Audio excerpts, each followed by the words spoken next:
Again, a warm welcome. Good morning, everybody, for the second session of the 5 steps of a blissful life. Last week, we started with the introduction and followed with the first step, which is the physical health. And we saw why the physical health is required, what are the benefits of physical health.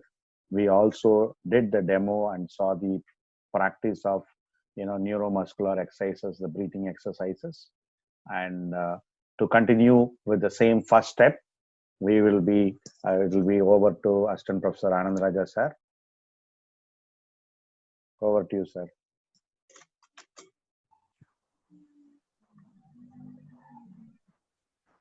Yeah, be blessed by the divine. Good morning to all of you. So as Professor Kumaresan mentioned, from last week onwards, we are having a series of classes on a topic, 5 steps for blissful living. So we are in step 1 now, which is about the wellness of physical health. That's what we have seen last week. So along with the physical exercises, simplified physical exercises, Maharishi has given another excellent theme, which is also required to maintain the wellness of our physical health. That's what we are going to see today. That is about the moderation. We all do various activities in our day-to-day life, right? So when we talk about the activities, all the activities are being done with a goal of having enjoyment. Even this course, what we are joining, this is part of our life's goal, right? Life's objective, which is to enjoy the blissful state in all situations. So that is why every activity we do in our life has got enjoyment as a goal behind that. So due to that, we have some kind of attachment with the materialistic things when we are dealing with the physical objects or the persons who are around us, right? So when we maintain this attachment, we have to be cautious in maintaining that also. So there is a concept Maharishi has given us, which is called as detached attachment. The attachment itself has to be maintained in a moderate way, and we should be able to get detached on the right moment. So that is what called as detached attachment. We should know up to what limit we can be attached to that object or the person, or when to get detached on the right time without getting any trouble to the physical body. So indirectly, it means that to maintain the limit and method. So in all enjoyments, limit and method has to be maintained to get out of trouble for our physical body.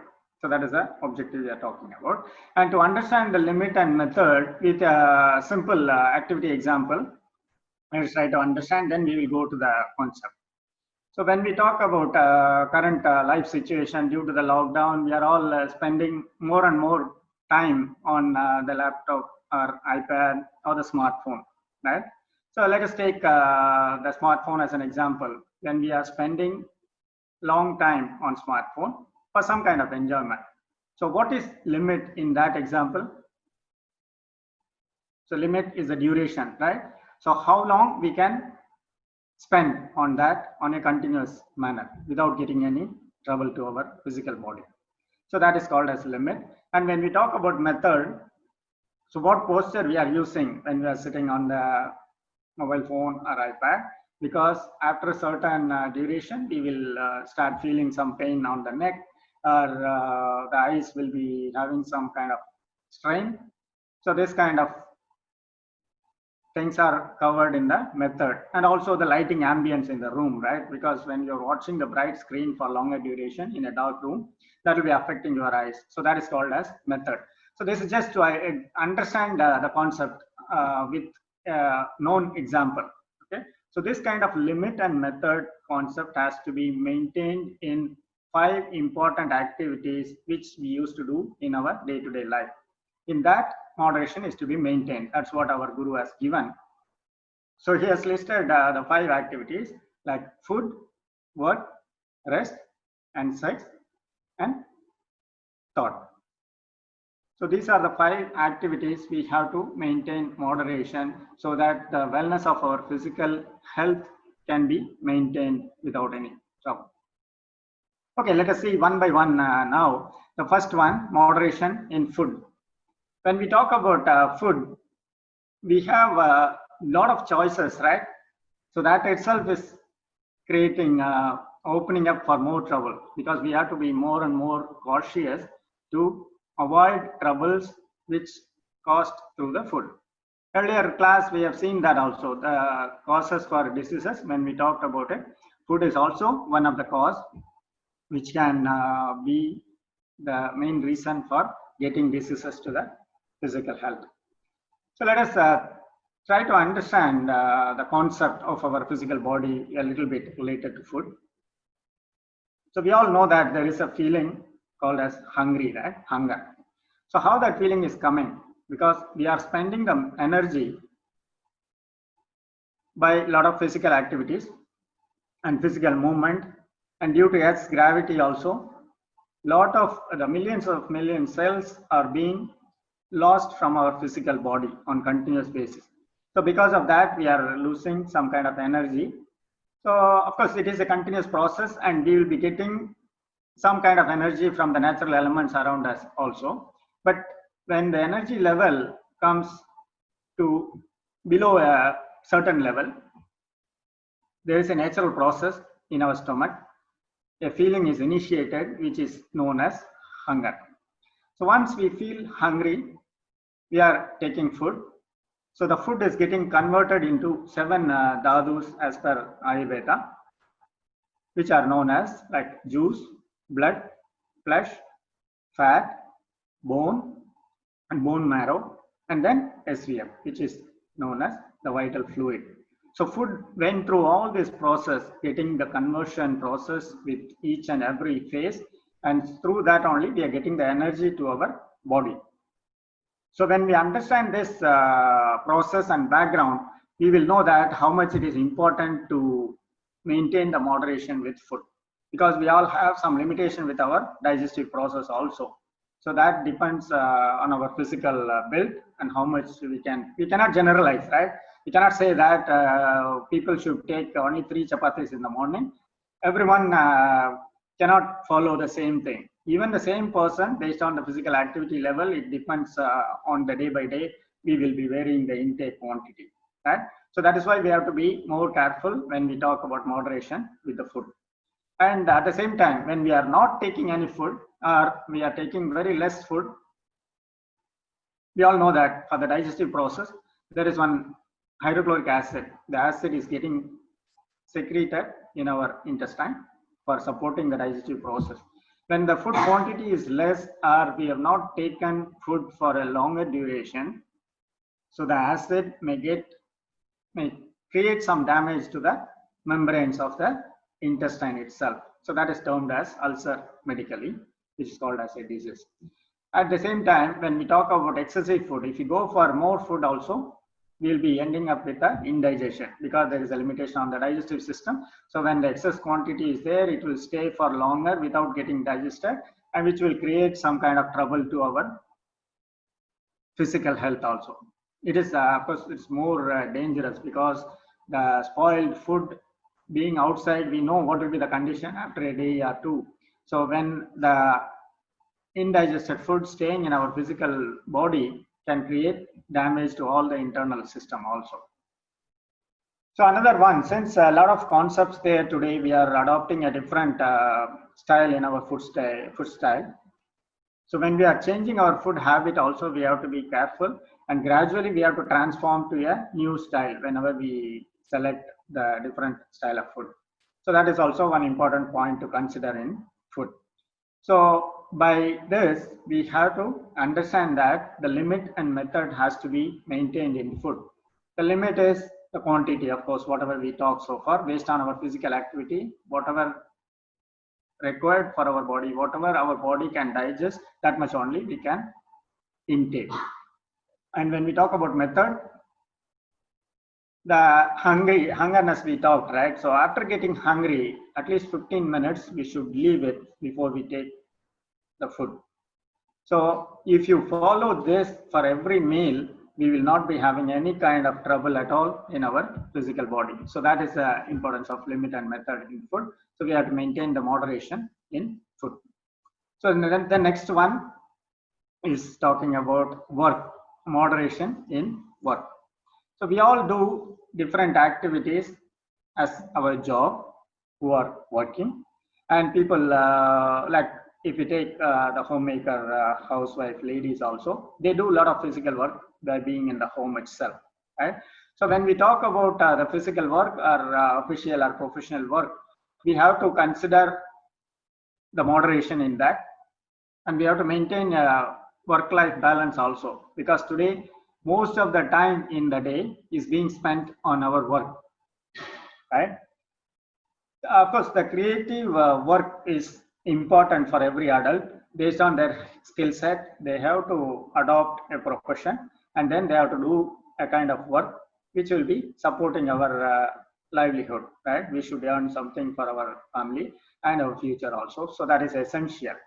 So when we talk about children, because moderation in work, the adult part is covered. So when we talk about children, they also need some physical work. So that is the reason the games and sports is covering that for the children.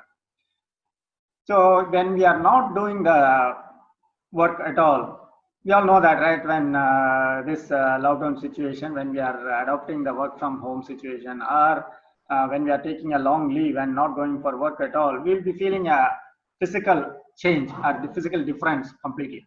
So that is happening because of that only, the lack of basic circulation, because we used to do mentally or physically a lot of activities on day-to-day basis. So when that is missing, the basic circulation system will have a difference, which may end up in pain or disease. So we have to maintain the moderation, like always maintaining like minimum kind of work in our day-to-day life. At the same time, when we do the overwork also, what will happen? Our physical capability will allow certain kind of work only. The person who is doing office work cannot do suddenly hardship, physical hardship work, right? Like lifting heavy load and all. So if we do that drastic change also, the body will become weak and the bones and joints can wear out, and the nerves can get loosened, which is very dangerous thing, because we will get a lot of nervous system issues if you end up in that situation.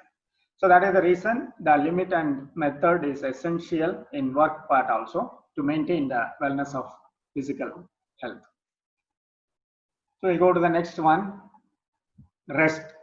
We have seen so far food and work. The third one is rest. So we all love to sleep, right?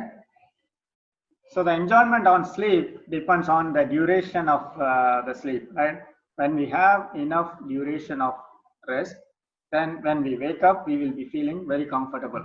But at the same time, if you are not having enough sleep or having overslept also, we will not be physically comfortable. That might experience by all of us, right?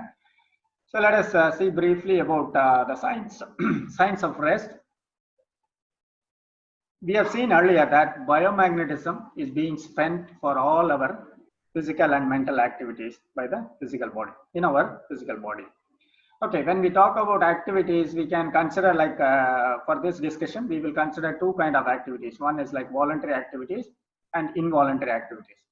So voluntary activities, example can be like the activities which we are doing through our sensual organs, like which we can control or change.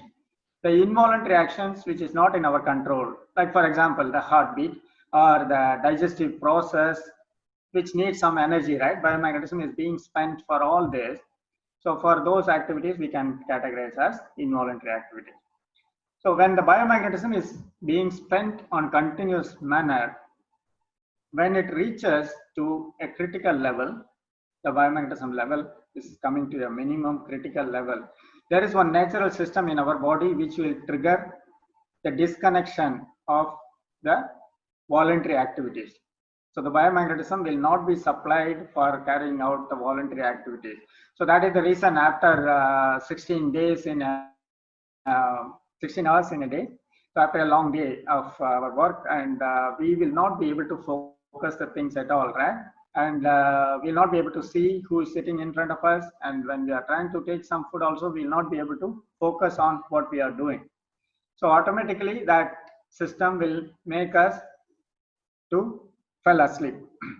So once we go to sleep, the rest process is taking care of the physical body. So only the voluntary activities are happening. So the biomagnetism which is produced by the body is being conserved. And once it reaches back to the normal level, automatically the connection to the voluntary activities will be established back and we will wake up. So this is naturally happening in our body, and this is what known as biological clock, right? Without understanding this concept, we used to keep alarm to wake up and then snoozing it and not waking up. These all problems are being faced by us, right? So if you put little efforts in understanding our body, naturally, we will be able to control this easily. Okay, now we'll talk about the neglecting the sleep and excessive sleep effects. So when we are not having enough rest, so when we are having less hours of sleep, what will happen? The biomagnetism didn't reach back to the required level, right? That is why when we wake up, we will be feeling some kind of deficit in our energy level. So that will not be able to work in a usual way. And at the same time, when you sleep longer time, that is biomagnetism level has reached back to the normal state and body has allowed you to do the voluntary activities, but we are not waking up. So when in that state also, when we continue sleeping in that stage, we will be having some kind of laziness which is built in our body, and also the stagnation of body waste. The body waste has to be timely removed from our body. So when you oversleep, and when you are delaying the body waste removal process, which also can add some kind of disease to the physical body. So these are the limits and methods we have to understand on sleep, and we have to maintain the moderation in sleep. So the next one, we will see about the activity which is called as sex. So we all know the value of the vital fluid, value and significance of the vital fluid. People who have attended the Kayakalpa Yoga course in our system can easily understand this, and people who didn't get the opportunity to attend so far can attend this course, and then this will be elaborately explained to you all the significance and the importance of it. Okay, just to understand in brief, the quantity and the quality of the sexual vital fluid in our body decides the quantity of the life force, how much it can be in our body. So based on the quantity of the life force only, the biomagnetism production will be decided also. So higher the life force, higher the biomagnetism, which results on higher energy level and higher immunity level. All this will be decided by that. Okay, so for everything, the vital fluid is the base. So that is what we have to understand, and we have to maintain moderation in spending it also. So when we are talking about spending the vital fluid, we have to spend only the excessive vital fluid. So always some critical level has to be maintained in our body, which can hold our life force in a required manner. So that is the reason the excessive vital fluid only to be spent. We have to understand that. And at the same time, when we are talking about suppressing it without spending the vital fluid from our body, that also can cause some kind of internal organ damage to us, like kidney, prostate glands, and uterus, ovaries, and brain can get some kind of physical damage. So that is the reason people who are adopting the celibacy practice, they need to follow some kind of specific practice, so to avoid all this kind of damage to the physical body. And also, yeah, as we have seen, since we are spending excessive vital fluid, we will be losing the energy. So activity has to be maintained in a moderated way. So the limit is clear now with this concept, this activity. And when we talk about method, so it has to be in a natural way. Even the spending of vital fluid, it has to be maintained in a natural way. So that is what we have to understand on the moderation of sex. So the last one in the list, like we have seen so far, food, work, rest, and sex. The last one is the thought. So we all used to think, right? Thought is a kind of internal feeling which is running within us. So how can it affect our physical body, or how it can affect others? That is what our general understanding will be, right? So we have to we have seen a few concepts in earlier class also about the importance of thought, and even in the reasons for diseases, thought is also one of them listed in that. So let us see that what is the power of thought. See the thought, how we perceive the thing. When we are saying that, seeing any object or seeing any person, thought will be initiated within us, right? So it depends on how we perceive things. When you are taking everything as positive, so it will be creating a kind of vibration from your body, and every thought will maintain a kind of vibration around us. So when it is positive, the vibration will be positively maintained, which is good for our health also, and will be sensed by others also. So there will be a harmonized relationship around us when we are taking the things in a positive manner. Same thing applicable for the other way also. When we are seeing everything as a negative thing, so we used to hear that, right? We will become what we think. So that is what will happen. So when you see everything negative, so gradually the things will get transformed to a negative manner, and people around you also will not be maintaining a harmonized relationship. So this is the power of thought. So another statistics is telling that the human being today used to get on a peak day around 200 thoughts per minute. So think about the spending of biomagnetism, because we all know that the biomagnetism spent through the brain is felt as a thought, right? If you are talking about 200 thoughts in a minute, that much biomagnetism is being spent on the thought process itself. So that is the reason we should maintain moderation in thought also. At the same time, if you are maintaining with less thoughts, maybe it is practically difficult, but when you are not thinking enough, there will not be any much progress or development in our personal life. So that is the reason we should have thoughts, but it has to be in a reasonable level. When we talk about excessive thoughts, as we have seen now, we will be losing more and more energy, which will be affecting the harmony between the body and mind. So we all need to maintain the limit and method in thought also. So these are the 5 concepts given by our Maharishi. So just to summarize that, so all 5 activities which we are dealing in our day-to-day life every day, right? Food, work, rest, sex, and thought. So all these 5 activities, moderation has to be maintained. So as a summary now, the human physical body itself is functioning with a kind of proper connectivity of all the physical cells and the brain, the biomagnetism, life force, and the sexual vital fluid. So this is what explained beautifully in our Kayakalpa Yoga science. So when you understand that science properly and maintain your physical health, we will be able to go to a stage of detached attachment. When we are enjoying the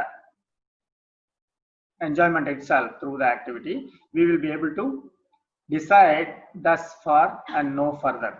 We should be able to make a call in all these 5 important activities. So by maintaining all this limit and method in 5 of this will be resulted in the harmonized body and life force relationship. So the peace and bliss will be naturally felt by all of us. Okay, with this we will be continuing to the next segment of the topic. I will hand over to Professor Muthu now. Thank you.